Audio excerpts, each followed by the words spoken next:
Hanumantharao viewers, welcome to AKS channel. బాగున్నారా? అందరూ బాగా సంపాదిస్తున్నారా? సంపాదిస్తున్నాను అనుకుంటున్నారా? సంపాదించడం వేరు, సంపాదిస్తున్నాను ఫీలింగ్లో ఉండడం వేరు. కనీసం ఫీలింగ్లోనే ఉండండి. ఎందుకంటే ఎట్లాగో మనం సంపాదించడం అనేది మనకు కొద్దిగా హార్డ్గా అనిపించినప్పుడు, లేదంటే మనం అనుకునే కానప్పుడు మనకు అదొక ఫీలింగ్ ఉంటుంది. కాబట్టి అలా కాకుండా మంచి ఫీలింగ్లో ఉండండి. ఎందుకంటే నిరంతరం నేను సంపాదిస్తున్నాను, నాకు అవి వస్తున్నాయి, ఇవి వస్తున్నాయి, నేను ఇలా చేస్తున్నాను, అలా చేస్తున్నాను, దాంతోపాటు నేను ఎంతో ఖర్చు పెడుతున్నాను. ఆ లగ్జరీస్ ఖర్చు అనేది ఎలా ఉంచుకోవాలి, అలాగే ఎలా మీకు డబ్బు వస్తే మీరు ఏమేమి చేస్తారు, ఇవన్నీ కూడా ఊహలోనే జీవించండి. ఓ పాత కవి రాసినట్టు ఊహలోనే జీవించండి, ఇబ్బంది ఏం లేదు.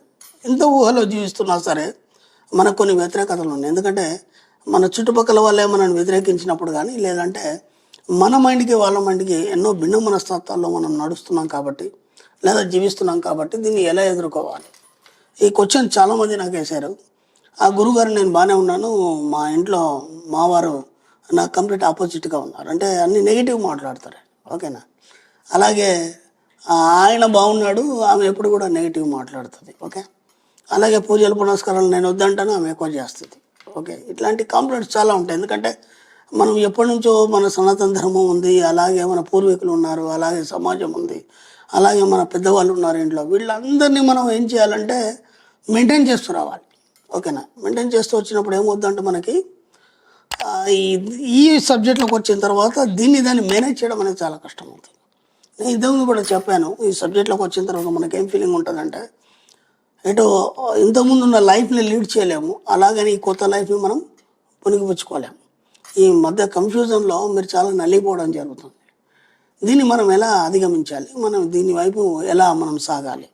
ఓకేనా? నేను ఇంతకుముందు కూడా చెప్పాను ఏంటంటే, ఇంట్లో పెద్దవాళ్ళు ఉన్నారు, లేదంటే మీ భార్య ఉంది, లేకపోతే ఇంకా పిల్లలు ఉన్నారు, వాళ్ళ అభిప్రాయాన్ని గౌరవించండి. ఎక్కడ కూడా వాళ్ళని డిసప్పాయింట్ చేయకండి. వాళ్ళు ఏం చెప్తుందని సరేనండి, మీరేం చేయాలో మీరు చేసుకుంటూ వెళ్ళిపోండి. ఓకేనా? ఎక్కడ కూడా ఇది ఇలా కాదు అలా కాదని ఎవరికి ఏమి చెప్పకండి. మన సబ్జెక్టు గురించి అసలు బయట మాట్లాడకండి. ఎందుకంటే మీరు మాట్లాడితే పిచ్చోళ్ళని చూసినట్టు చూస్తారు. ఒకటి ఫస్ట్ పాయింట్. రెండోది ఏంటంటే వాళ్ళకి తెలియదు సబ్జెక్ట్, మీకే ఇప్పుడు తెలుసు కదా సబ్జెక్ట్. మీరు ఇప్పుడు క్లాస్కి వచ్చారు, లేదా కనీసం వీడియోలో వింటున్నారు, మీకేమనిపిస్తుంది?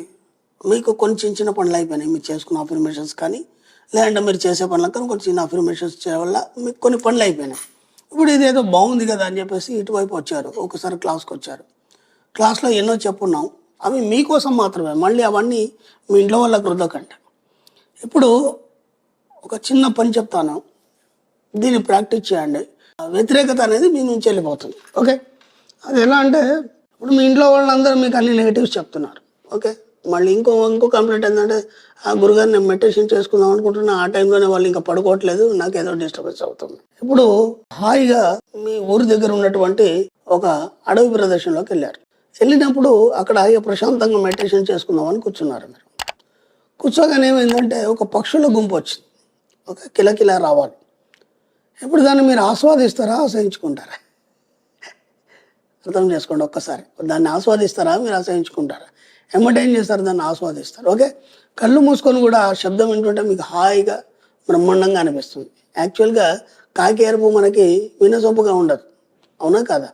లేదా పక్షుల అరుపులు కూడా మనం పొద్దాక ఇంట్లో వినాం. ఎందుకంటే ఇప్పుడు సిటీ ప్రాంతంలో ఉండే వాళ్ళకి అవన్నీ కూడా అలవాటుగా ఉండవు.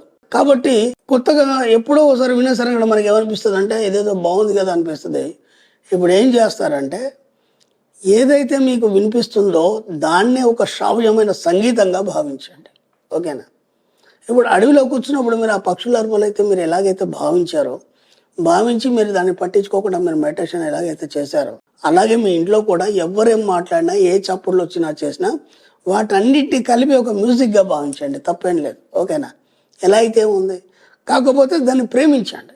మీరు దాన్ని ఇరిటేషన్ చేసుకున్నప్పుడు, వ్యతిరేకించినప్పుడు ఏమవుతుందంటే బాధగా ఉంటుంది, మీకు కాన్సన్ట్రేషన్ అనేది కుదరదు.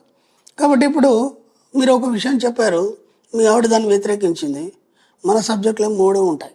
ఒకటి సరే, అలాగే, నువ్వే కరెక్ట్. ఈ 3 పదాలని మీ జీవితంలో అలవాటు చేసుకోండి. ఓకే, సరే, నువ్వే కరెక్ట్.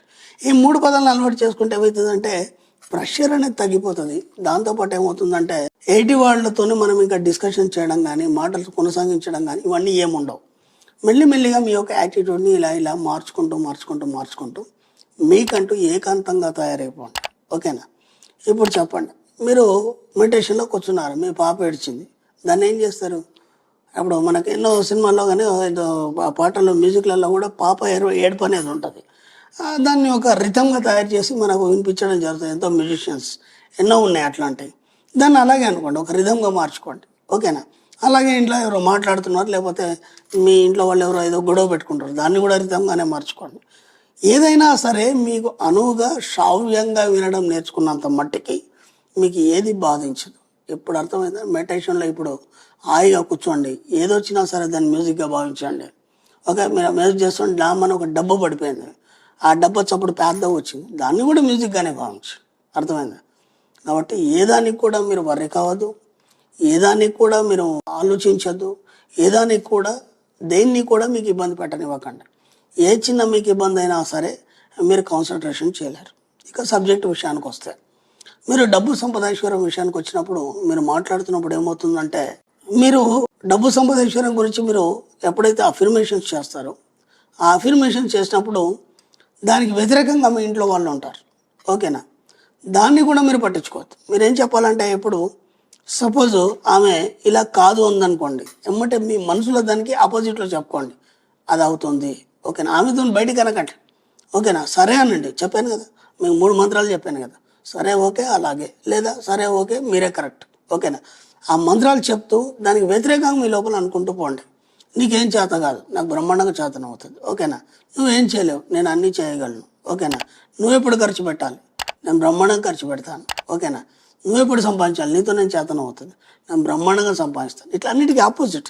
వాళ్ళు ఏదైతే మనకి నెగిటివ్ చెప్తున్నారో దానికి ఎమ్మటే మన మనసులో ఎమ్మటే దాన్ని చెప్పేసుకోవాలి, అది బయటికి చెప్పదు, మన మనసులో చెప్పాలి. ఇప్పుడు ఏమవుతుందంటే, అది ఏదైతే వాళ్ళు చెప్తున్నారో అది మీరు పెడచెవిన పెట్టినట్టు ఉండదు, అలాగే అది మీ మనసు స్వీకరించదు. ఎందుకంటే దానికి ఎమ్మటే వాళ్ళు మనకి ఎంత గొప్ప ఐడియా ఇస్తున్నారంటే, వాళ్ళు ఏవేవైతే పదాలు మాట్లాడుతున్నారో వాటన్నిటికి వ్యతిరేకంగా మనం పాజిటివ్ చెప్పుకుంటున్నాం కాబట్టి వాళ్ళు మనకు హెల్ప్ చేస్తున్నారు. అర్థమైంది? టెక్నిక్ బాగుందా లేదా? కాబట్టి చక్కగా వాళ్ళు ఏం చెప్పినా సరే దానికి ఏమంటే మనం పాజిటివ్ చెప్పుకుంటూ వస్తాం. ఇప్పుడు ఏమవుతుందంటే, వాళ్ళు చెప్పింది కేవలం బయట మాత్రమే మీ యొక్క వినికిడి శక్తితో వింటారు తప్ప మీ లోపలికి రాదు. ఇప్పుడు ఏమంటే లోపల దానికి ఆపోజిట్గా మీకు వర్కౌట్ అనేది అవుతుంది మనకి పాజిటివ్గా. ఎప్పుడైతే పాజిటివ్గా వర్క్ అవుతుందో అప్పుడు ఏమవుతుందంటే మీ సబ్కాన్షియస్ మైండ్ ఆ పాజిటివ్ని పట్టుకోవడం అనేది జరుగుతుంది. కాబట్టి ఇలా చిన్న చిన్న టెక్నిక్స్తోని మీకున్నటువంటి వ్యతిరేక భావాలు కానీ, వ్యతిరేక మనస్తత్వాలు కానీ, భిన్న మనస్తత్వాలు ఏవైతే ఉన్నాయో వాటన్నిటి నుంచి మీరు పాజిటివ్ని ఆపాదించుకొని మీకు కావాల్సింది మీరు పొంది బాగా డబ్బు సంపాదించాలని మనస్ఫూర్తిగా కోరుకుంటున్నాను. Okay friends, thank you universe.